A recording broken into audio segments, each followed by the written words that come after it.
সন্তান বিদেশ পাঠাইছেন, প্রথম বছরটায় অন্তত কিছু আশা করেন না। ও সুদের টাকা বেড়ে যাচ্ছে, কিস্তির ছাড় বাসায় এসে পড়ছে, আত্মীয় স্বজন পাওনা টাকার জন্য খোঁচা মাইরা কথা বলছে। তাদের কথায় কষ্ট পায়েন না, তারা কিন্তু উপকার করছে। হয়তোবা তাদের এখন টাকার প্রয়োজন, তারাও হয়তোবা টাকার জন্য কষ্ট করছে। অন্যদিকে যারা হাসি দিয়া কথা বলতো, তারা কিন্তু টাকা দিয়ে হেল্প করে নাই, হেল্প কিন্তু তারাই করছে। আর তাদের কারণেই এখন আমি বিদেশ। সুতরাং তাদের সাথে অভিমান করেন না, তারাই হচ্ছে প্রকৃত আপন মানুষ। আর হ্যাঁ, দীর্ঘ শ্বাস দিয়া কথা বললে হয়তোবা ভাবছেন খুব তাড়াতাড়ি টাকা পাঠাতে পারবো।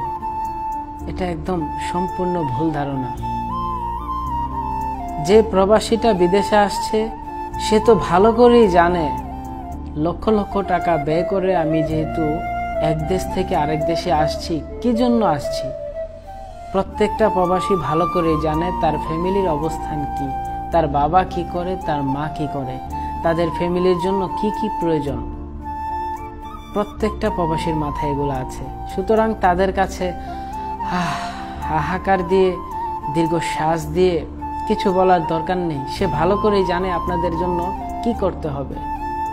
বিদেশে আসার পর প্রবাসীরা তখন আর নিজেকে নিয়ে কখনোই ভাবতে পারে না। যত স্বপ্নই থাকুক, সবকিছু বিদেশের মাটিতে মিশে যায়।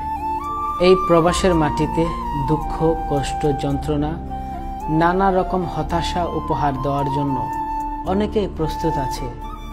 তারা প্রয়োজনে অপ্রয়োজনে এগুলো উপহার দিয়ে থাকে। এই বিদেশে এসে প্রথম বছরটায় শিখতে হয়। এজন্য আমি বারবার বলে থাকি, দুনিয়ার সবচেয়ে বড় বিশ্ববিদ্যালয় হচ্ছে প্রবাস। এখানে এসে প্রথমে শিখতে হয়, তারপরে অর্জন করতে হয়।